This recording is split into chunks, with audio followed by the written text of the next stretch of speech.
این فیلم در مدت بیش از 4 سال و با زحمت 10,000 علاقمند این ساحه ساخته شده است.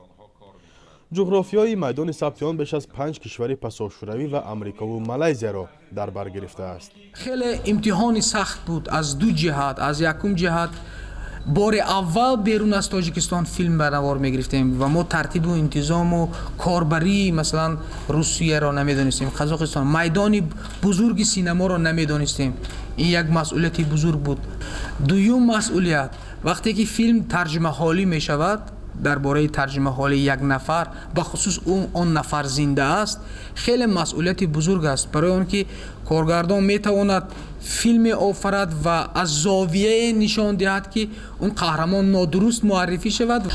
Ну, бюджет кинокартины, вы, наверное, сами знаете, эти расходы, они не стоят на месте. То есть на сегодня... То имрӯз беш аз $5 миллион барои ин филм сарф шудааст.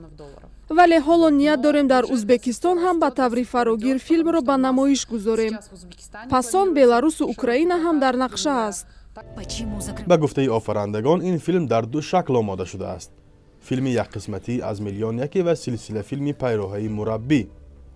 این فیلم ها از حیات روانشناس و مؤلف کتاب ها در موضوع تجارت سید مراد دولتوف نقل میکنند که در پیروهای پرپیچیده روزگار با مشقت قدم زده و خود را به قله مراد رسانیده است.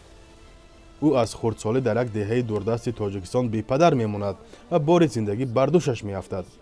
وقتی با موفقیت امتحان میسپارد و برای قبول شدن به دانشگاه از وی مبلغ طلب میکنند، راه مهاجرت را پیش میگیرد و پس از مشقت زیاد خود را مییابد. گمان میکنند که خلق ما فقط مهاجرت کردن میتواند.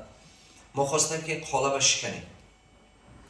دوم اینکه یک تاثیر کلان میبیارد و حیات همه مهاجرایی که در دولت‌های بیگانه کار کرده استودند. هر اکتیوی خودش میبیند. تقدیر خودش میبیند. از حیات کارسیا و میبراید. قسمان سید مراد دولتوف را در تاجیکستان و بیرون از آن همچون مربی یا خود ترینر اقتصادی صاحبکاران نوراه میشناسند. ولی نظرها نسبت او یک رنگ نیست.